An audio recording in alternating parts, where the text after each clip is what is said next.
မလိုချင်တာတခုပဲမြန်မာလူမျိုးဖြစ်စေချင်တာတိလားအဲ့ဒါကိုဖြစ်စေချင်တာဒီနိုင်ငံသားမှာလို့ဟာ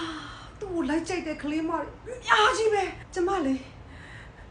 ရသွားမှာအရန်ဆိုရင်အားငယ်အကြိုက်ကိုပြောပြမယ်သူကပင်ပင်တွေလေးကိုသဘောကျတယ်ထက်ထက်မြက်မြက်လေးနဲ့စကားကိုလဲလဲဝဲပြောတတ်တာကိုသဘောကျတယ်စမကြရမယ်ခက်မီရမယ်တန့်ရှင်းရမယ်ကွာဒီလောက်ပါပဲထက်ထက်မြက်မြက်နဲ့စကားကြွကြွလေးနဲ့ကျမရဲ့သားငယ်ကိုကြူကြလိုက်ကြိုက်ကြကျမကသမီးရှိရင်လဲလေအဲ့လိုလူကိုဘလို့ဖန်တီးပြီးသူနဲ့ကြုံဆုံအောင်လုပ်ပြီးတော့သူနဲ့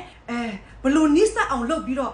ဘလို့ဖန်တီးရမလဲဆိုတာလေကျမညံထုတ်ပေးမှာကျမကသမီးမရှိလို့ဘလို့ကောင်းမွန်တဲ့ယောက်ျားလေးချမ်းသာပြီးတော့မှရုပ်ရည်ရလည်းမစိုးတဲ့ယောက်ျားလေးတက်ကိုဘလို့ဖန်ပြီးတော့မှ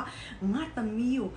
တဘောကြပြီးမင်္ဂလာဆောင်နိုင်အောင်လို့ငါဘလို့လုပ်ပေးရမလဲဆိုကျမတိတယ်ကျမနားလေတယ်တိလားကျမလုတ်တက်တယ်ဒါခက်တာကျမသမီးမရှိဘူးလေကျမအမေလည်းကျမကိုဒီလိုပဲတင်ခဲ့တာဒါကြောင့်လဲကျမလုတ်တက်တယ်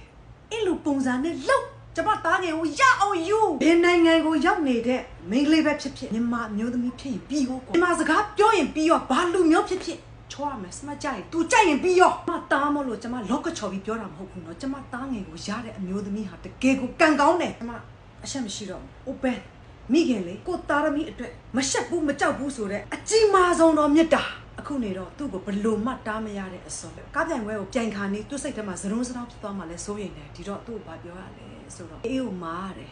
သူ့ကိုရေဘူးတဘူးထည့်ပြီးအဲ့ရေဘူးထဲမှာအာချီထည့်အိမ်ကနေမထွက်ခင်မှာရပြီးရင်ငါးလုံးရအောင်ငုံခိုင်းသူကျမနဲ့နေတာမဟုတ်ဘူးလေအေးနဲ့အတူတူနေတာလေအားလုံးကိုကျမတောင်းဆိုချင်ပါတယ်ဆုတောင်းပေးပါဘေးကင်းရန်ကင်းအန်ဒီရဲ့ကင်းပါစေကားပြိုင်တာပထမရမရဘာမှမဖြစ်ဘူးသူပြန်ကျင်တဲ့ကားကိုပြိုင်ပြီးရင်ရှော့ရှူရှူလေးနဲ့အိမ်ပြန်လာနိုင်ပါစေလို့အားလုံးဆုတောင်းပေးကြပါလို့ကျမတောင်းဆိုပါတယ်မိခင်တယောက်အနေနဲ့နော်